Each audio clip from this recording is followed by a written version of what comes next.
Assalamu alaikum wa rahmatullahi wa barakatuh. Welcome to English YouTube channel, Top English Learning Center. I hope all the students are well by the mercy of Almighty Allah. Today, my dear students, we are learning to pronunciation of 7 days. My dear students, আমরা 7 দিনের নাম উচ্চারণ করব। তো ডেটাকে আমরা ডেই বলবো। কি বলবো? যেহেতু এ আছে তাহলে ডেই। আর টটাকে আমরা কি বলবো? ঠ।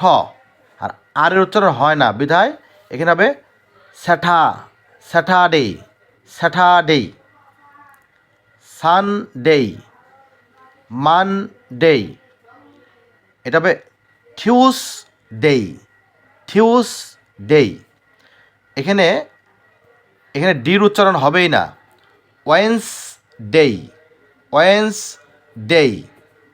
এখানে টিএইচতে থ উচ্চারণ হয়, টিএইচ থেকে থ উচ্চারণ হয়। এই থ উচ্চারণ করার সময় দুই দাঁতের মাঝখানে জিহ্বা নিয়ে যেতে হবে। থ থ থ থ থ, Thursday, Thursday, Thursday, Friday. Thank you for staying with me. See me again in next class. Good wish to everybody. Assalamu alaikum wa rahmatullahi wa barakatuh.